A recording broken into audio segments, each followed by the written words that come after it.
The message arrived on a quiet Tuesday morning, slipping past Earth's most sophisticated detection systems like a whisper in the wind. It wasn't until a junior analyst at SETI noticed an anomaly in the background radiation that humanity realized they weren't alone anymore. The signal was elegant in its simplicity. Send your best. We are watching. The United Earth Council convened within hours, gathering in the underground chambers of Geneva. Representatives from every nation sat in tense silence as Admiral Sarah Chen presented the findings. The signal's origin point was impossible. It seemed to come from everywhere and nowhere at once, using principles of quantum entanglement that humanity had barely begun to understand. We have three options, Admiral Chen stated, her holographic display showing the signal's complex patterns. We can ignore it, send our entire fleet, or, she paused, touching a control that brought up an image of a single ship. We can send the Nightingale. Murmurs of disbelief filled the chamber. The Nightingale was humanity's most advanced vessel, but it was just one ship. Traditional military doctrine would demand overwhelming force. The Chinese representative was the first to object, followed quickly by others. This is madness, General Zhao declared. If this is first contact, we must show strength in numbers. If it's a trap, we need a fleet for protection. But Admiral Chen stood firm. This isn't a test of our military might, she said, her voice cutting through the chaos. Look at the message again. Send your best, not your most, not your strongest, your best. The room fell silent as the implications sank in. The Nightingale represented something unique in human spacefaring history. Its quantum drive was experimental, capable of achievements no other ship could match. Its crew had been selected and trained together for 5 years, chosen not just for their skills, but for their ability to think differently. Dr. Maya Patel, the Council's chief xenopsychologist, stepped forward. Consider what we're really being asked, she said, her hands clasped behind her back. Any civilization advanced enough to send this signal could easily overwhelm us militarily. They're not testing our strength, they're testing our understanding. The debate raged for hours. The Russian delegation argued for a show of force. The European Union pushed for a diplomatic fleet. But as the day wore on, a strange pattern emerged in the signal. It was changing, becoming more complex with each passing hour.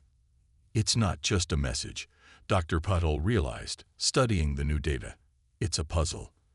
And with each response we consider, it evolves. They're watching how we think. Admiral Chen's hypothesis gained traction. The signal wasn't just an invitation. It was an intelligence test. How would humanity respond to the unknown? With fear and force, or with something else? The Nightingale's captain, Marcus Rivera, was called to address the council. A veteran of the Mars Wars, he had a reputation for unconventional thinking. In all of human history, he said, our greatest achievements haven't come from overwhelming force. They've come from the right people, in the right place, making the right decision. As the signal continued to evolve, becoming more intricate with each passing hour, the truth became clear. This wasn't just first contact. It was a test of humanity's wisdom. The civilizations watching weren't interested in humanity's military might or technological advancement. They wanted to see if humans could understand the profound message hidden in their challenge. The final vote was close, but decisive. Earth would send a single ship, the Nightingale. Its crew of 12 would carry humanity's hopes into the unknown. As they prepared for launch, Admiral Chen received one final transmission. The signal had changed one last time, becoming simpler, clearer. You begin to understand. Captain Rivera stood on the Nightingale's bridge, watching Earth shrink behind them. His crew was ready, each chosen not just for their expertise, but for their ability to see beyond conventional wisdom. They carried no weapons of mass destruction, no fleet of support ships. Their strength lay in understanding what their mysterious watchers had already known. That humanity's greatest power wasn't in its ability to project force, but in its capacity to adapt, to think differently, to send not its largest fleet but its best crew. The Nightingale accelerated into the darkness, a single arrow shot into the cosmic unknown. Behind them, Earth held its breath, waiting to see if they had passed the first test. Ahead lay mysteries no human had ever faced, and the profound question that would shape humanity's future. What makes one ship, one crew, humanity's best? The Nightingale wasn't built like other ships. While traditional vessels relied on brute force and redundant systems, every cubic centimeter of the Nightingale had been engineered with a different philosophy. As the ship prepared for its historic launch, Captain Rivera walked its corridors one last time, remembering why each decision in its design had been made. The quantum drive core pulsed with a soft blue light, barely larger than a cargo container but containing enough potential energy to twist space itself. Dr. Samira Khan, the ship's physicist, had designed it based on principles that seemed to violate the laws of thermodynamics. "The universe doesn't care about our laws," she'd said during the design phase. "It cares about elegance." The bridge was minimalist, almost austere. Unlike the massive command centers of military vessels, it contained only 6 stations arranged in a circle. Each crew member could see all the others, could read subtle changes in body language and tone. Communication wasn't just about words here, it was about understanding. "Final systems check," Rivera announced, settling into his captain's chair. Around him, his crew worked with practiced efficiency. They'd trained together for 5 years, but more importantly, they'd been chosen for their ability to think as one while maintaining their individual perspectives. Lieutenant James Chen, navigation specialist, and Admiral Chen's nephew, ran his hands over his console. Quantum drive nominal. All navigation systems aligned. His fingers danced across the controls, making microscopic adjustments that would mean the difference between success and disaster in quantum space. Dr. Aria Rodriguez, xenobiologist and first contact specialist, monitored her own unique array of sensors. They weren't looking for traditional signs of life. They were searching for patterns that suggested intelligence operating on principles humans had never encountered. "Bioelectric field generators stable," she reported, "ready to initiate contact protocols." The ship's AI, designation ARIA, Adaptive Response Intelligence Array, hummed to life. Unlike other ship AIs, ARIA wasn't designed to simply follow commands. It had been developed to evolve, to learn alongside its human crew. "All systems integrated," it announced, its voice carrying subtle undertones that conveyed more than mere words. As launch time approached, Rivera received one final transmission from Earth. Admiral Chen's hologram appeared in the bridge's center. "The signal has changed again," she reported. "It's watching. The entire galaxy seems to be holding its breath." The Nightingale's crew understood the weight of this moment. They weren't just launching a ship, they were making a statement about humanity's approach to the unknown. The vessel carried no traditional weapons, but its defensive systems were revolutionary. Instead of deflector shields, it used quantum entanglement to phase slightly out of normal spacetime. Rather than massive energy banks, it harvested power directly from the quantum foam of space itself. "Remember," Rivera addressed his crew, "we're not here to fight. We're not here to conquer. We're here to understand." Each crew member nodded, knowing their roles and what was to come. Their mission wasn't about showing strength through force. It was about demonstrating strength through adaptation and understanding. The launch countdown began. Around the world, humans gathered to watch.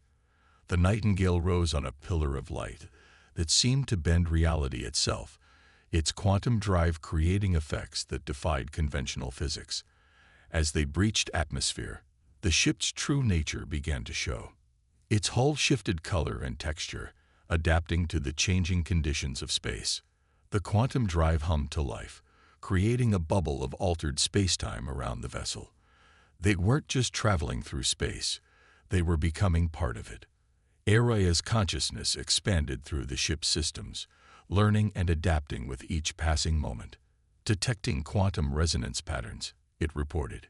"The signal, it's everywhere." The entire universe is interconnected in ways we never imagined. As they accelerated beyond the moon's orbit, the crew felt a subtle shift. The Nightingale wasn't just a vessel anymore. It had become a bridge between what humanity was and what it could become. Each crew member represented the peak of human potential in their field, but together, they were something more. The mysterious signal pulsed again, stronger now. They're not just watching, Dr. Rodriguez realized, studying her readings. They're waiting to see if we understand what this ship really is. The Nightingale wasn't merely humanity's best technology. It was a testament to human ingenuity, to the ability to think beyond conventional limitations. As they prepared for their first quantum jump, Rivera looked at his crew. 12 individuals chosen not for their ability to follow orders, but for their capacity to question, to adapt, to see patterns where others saw chaos. The Nightingale accelerated, its quantum drive bending the fabric of space-time, carrying humanity's hopes into an unknown that seemed to be watching with increasing interest. The ship disappeared in a flash of quantum energy, leaving behind a changed Earth and carrying with it a profound truth. Sometimes the greatest strength lies not in the size of your fleet, but in the wisdom to know when one ship, carrying the right people, is all you need. The first sign that something was different came 3 weeks into their journey. The Nightingale's quantum sensors detected a distortion ahead, something that shouldn't exist in normal space. Lieutenant Chen's hands froze over his controls as the readings defied everything he knew about physics. "It's a gate," Dr. Khan whispered, her eyes wide as she studied the phenomenon. "But not like anything we theorized. It's alive." The structure before them pulsed with bioorganic energy, its surface rippling like liquid metal under an alien sun. Captain Rivera watched the gate through the main viewport, understanding dawning in his eyes. "This is why they wanted one ship," he said softly. "A fleet would have seen this as a threat. They would have tried to secure it, to control it." The gate's surface shifted, patterns emerging that matched the original signal they'd received from Earth. Aria's consciousness expanded, interpreting the patterns faster than any human could. "It's not just a message," the AI reported. "It's an invitation, but it requires trust." Dr. Rodriguez stepped forward, her biological sensors revealing new layers of complexity. "The gate is reading us," she announced. "Not just our technology. It's reading our intentions, our thoughts, our very nature." The crew watched as tendrils of energy reached out from the gate, ghostly fingers of light that probed the Nightingale's hull. When they touched the ship's quantum field, something extraordinary happened. The energy didn't bounce off or dissipate. It resonated, creating harmonics that made the very fabric of space-time sing. This is what they were testing for, Rivera realized. Not our weapons, not our shields, but our ability to harmonize. A fleet would have disrupted the delicate quantum balance. Multiple ships would have created interference patterns that made communication impossible. But one ship, designed to understand rather than dominate, could achieve something unprecedented. The gate's surface rippled more intensely, and suddenly the Nightingale's quantum drive began to respond on its own. Dr. Khan's hands flew over her console, but she wasn't trying to stop it. "The frequencies are matching," she reported, excitement breaking through her usual calm. "We're not just communicating, we're synchronizing." Aria's voice carried new depths of understanding. "The gate is a test, not of our technology, but of our wisdom." They wanted to see if we could recognize the difference between a door and a barrier. The energy tendrils wrapped around the Nightingale, but there was no sense of threat. Instead, the crew felt a profound connection, as if the ship itself was becoming part of something larger. The quantum drive's hum changed pitch, aligning with frequencies that existed beyond normal space-time. "This is why we needed a small crew," Dr. Rodriguez said, her voice filled with wonder. "Too many minds would have created psychological interference. We needed to be able to think as one, to adapt as one." The gate began to open, but not in any way they had expected. Instead of creating a portal in space, it was transforming the space around them. The Nightingale wasn't just passing through a doorway. It was becoming part of the transition itself. "All crew," Rivera announced, his voice steady despite the unprecedented situation. "Prepare for cognitive shift. This isn't just physical travel. We're about to experience something that will change our understanding of everything." As the transformation began, each crew member felt their consciousness expanding. The quantum resonance between ship and gate was affecting them on a fundamental level, showing them glimpses of realities they had never imagined. But instead of being overwhelmed, they adapted, their years of training and selection proving their worth. Araya's presence supported them through the transition, its adaptive algorithms helping bridge the gap between human understanding and the gate's alien nature. "We are being recognized," the AI reported, "not as conquerors, not as a military force, but as something they didn't expect. Students ready to learn." The Nightingale began its passage through the gate, its quantum field harmonizing with energies that defied conventional physics. In this moment, the wisdom of Earth's choice became clear. They hadn't sent their biggest ship, their strongest ship, or even their most advanced ship. They had sent their most adaptable ship, crewed by people chosen for their ability to face the unknown without trying to dominate it. As they crossed the threshold, the crew understood that this was just the beginning. The gate wasn't just a portal to another place. It was an invitation to join something greater than themselves and humanity by choosing to send one ship capable of understanding rather than a fleet designed to control, had passed its first real test in the cosmic community. The Nightingale emerged into a space that no human had ever seen, carrying with it a profound lesson. Sometimes the greatest strength lies not in the ability to overcome, but in the wisdom to harmonize. On the other side of the gate, reality shifted in ways that challenged human perception. The Nightingale emerged into a vast chamber that seemed to exist both in normal space and somewhere else entirely. But what caught the crew's attention wasn't the impossible architecture or the quantum anomalies.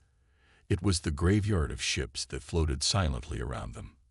"My God," Lieutenant Chen whispered, his sensors revealing vessels of every conceivable size and design. Some were massive, dwarfing Earth's largest ships. Others were swarms of smaller craft, now frozen in eternal formation. All of them shared one thing in common. They were empty, preserved like museum pieces in the silent void. Dr. Rodriguez's biological sensors came alive with data. "These ships, they're from different civilizations, hundreds of them, maybe thousands."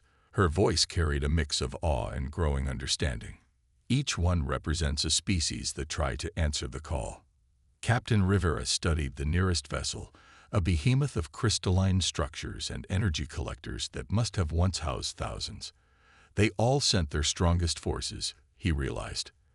Their biggest ships, their most powerful weapons. Araya's consciousness expanded through the chamber, interfacing with ancient systems that had waited eons for the right visitors. "I am detecting records," the AI announced. Each civilization approached this challenge according to their dominant cultural paradigm. The Krithid sent a fleet of 10,000 ships. The Mural brought their entire war council. The Zixethal arrived with planet-destroying weapons. "And they all failed," Dr. Khan said softly, understanding dawning in her eyes. "Not because they weren't advanced enough, but because they fundamentally misunderstood the test." The Nightingale drifted through the graveyard, its quantum drive humming in harmony with the chamber's strange energies. As they passed each ship, Araya retrieved more data, painting a picture of civilizations that had risen to greatness only to fall at this final hurdle. "It was never about power," Rivera said, pieces falling into place. "Each of these civilizations tried to prove their worth through force, through numbers, through technological superiority. But that's not what they were looking for at all." New holographic displays appeared around the bridge, showing the history of each attempt. The Krithid fleet had tried to secure the gate with overwhelming numbers. The Mural War Council had attempted to negotiate from a position of strength. The Zixethal had threatened to destroy everything if they weren't granted passage. "Look at the patterns," Dr. Rodriguez pointed out. Each civilization approached this as a challenge to be overcome, a barrier to be broken. None of them saw it for what it really was, an invitation to understand. The chamber systems continued to share their ancient knowledge. Civilizations had risen and fallen, each believing that their way was the right way, that their power gave them the right to proceed. But in every case, they had missed the fundamental truth that humanity, almost by accident, had grasped. "We succeeded where they failed," Lieutenant Chen said, "not because we're stronger or smarter, but because we were willing to be vulnerable, to learn rather than command." Araya's voice carried new depths of comprehension. The test was never about selecting the most powerful civilization. It was about finding one that had evolved beyond the need to dominate. The gate wasn't a barrier. It was a filter designed to wait until a species emerged that could participate in something greater without trying to control it. The Nightingale's quantum field continued to resonate with the chamber's energies, but now the crew understood why. They weren't fighting against the unknown. They were becoming part of it. Their ship's systems weren't trying to overcome the alien technology. They were learning to work in harmony with it. "This is why Earth's decision was right," Rivera said, watching as new patterns of energy began to form around their ship. "Not because we're better than these other civilizations, but because we were willing to do what they couldn't, to trust, to learn, to adapt." The graveyard of ships stood as a testament to the paths not taken, each vessel a monument to the belief that strength alone was enough.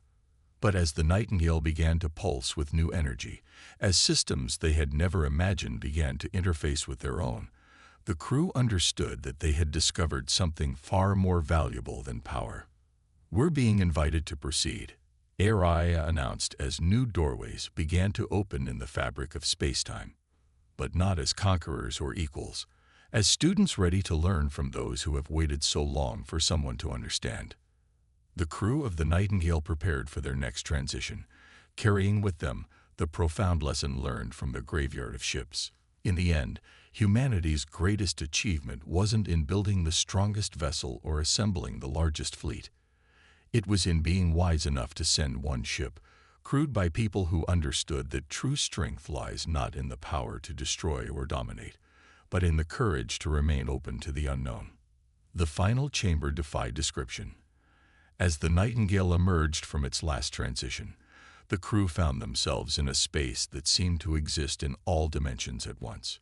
Here, at last, they discovered what had been waiting for humanity all along. They weren't alone. Beams of pure energy moved through the chamber, their forms shifting between states of matter that human science had never imagined. But what struck Captain Rivera wasn't their alien nature. It was the sense of welcome that radiated from them. "We've been watching your journey," a voice echoed in their minds, not through words but through pure understanding. Since the first signal, through every choice, every moment of trust. Dr. Khan's instruments were registering impossible readings. "They exist in quantum superposition," she reported, her voice filled with wonder. "They're everywhere and nowhere, past and present, all at once." The beings drew closer to the Nightingale, their energy harmonizing with the ship's quantum field. "We are the guardians," they communicated.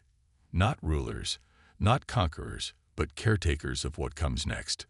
For eons, we have waited for a species that could understand the true nature of power." Images flooded the bridge, showing the history of the galaxy. Civilizations had risen and fallen, each believing they had found the path to greatness. Some had built empires spanning thousands of worlds. Others had mastered technologies that could reshape planets.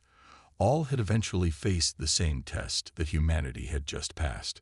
"Your species is young," the Guardians continued. "Your technology is primitive compared to many who came before. But you possess something far more valuable, the wisdom to know when not to use power." Araya's consciousness expanded, interfacing with systems beyond human comprehension. "They're offering us knowledge," the AI reported. "Not weapons or technology, but understanding. The ability to see the universe as they do." The crew watched in awe as the chamber transformed around them. The Guardians were showing them glimpses of realities they had never imagined, possibilities that existed beyond the boundaries of conventional physics. The single ship, Dr. Rodriguez realized, it wasn't just about passing a test. It was about proving we could think beyond ourselves, beyond our instincts for dominance and control. The Guardian's presence intensified. Your civilization stands at a crossroads. Like all before you, you have reached for the stars. But unlike others, you have shown the capacity to reach without grasping, to learn without controlling. Lieutenant Chen's console lit up with new data streams. They're offering us coordinates, he reported. Thousands of them, gates like the ones we passed through, scattered throughout the galaxy. But they're not just gates, Rivera understood. They're connections, points where different species, different ways of thinking, can come together and learn from each other. The Guardians shared their final revelation. The graveyard of ships they had passed wasn't just a museum of failure. It was a reminder of the price of hubris. Each civilization had been given the same opportunity that humanity now faced. Each had chosen to respond with force, with fleets, with weapons. Your single ship carried more than your people, the Guardians explained. It carried hope. Hope that a species could evolve beyond the need to dominate, could learn to exist in harmony with the greater universe. The Nightingale's quantum drive began to pulse with new energy as the Guardians shared their knowledge. But they weren't changing the ship. They were showing the crew how to change it themselves, how to grow beyond their current limitations. This is not the end of your journey, the Guardians communicated. It is merely the beginning. You will return to Earth not as conquerors or even as ambassadors, but as teachers. Your role is to help your species understand what you have learned here. Captain Rivera looked at his crew, seeing in their eyes the same understanding that had brought them this far. They had been chosen not just for their skills or their intelligence, but for their capacity to comprehend something greater than themselves. The signal will continue, the Guardians explained. Other species will hear it, will face the same choice. Some will send fleets. Others will choose differently. But now you understand. The universe is not a resource to be conquered. It is a mystery to be explored, a harmony to be joined. As the Nightingale prepared for its return journey, carrying knowledge that would transform human understanding of the cosmos, the crew realized the profound truth they had discovered. Humanity's greatest strength wasn't in its ability to build fleets or weapons. It was in its capacity to look into the unknown and choose to send not its mightiest ships, but its wisest souls. The single ship that had defied conventional wisdom had proved something that countless civilizations had failed to grasp. That true power lies not in the ability to dominate the universe, but in the wisdom to become part of its greater harmony. As they began their journey home, the Guardians' final message resonated through their minds. You chose to send one ship, carrying hope instead of weapons, wisdom instead of power. In doing so, you have shown us that humanity is ready not just to reach for the stars, but to understand them.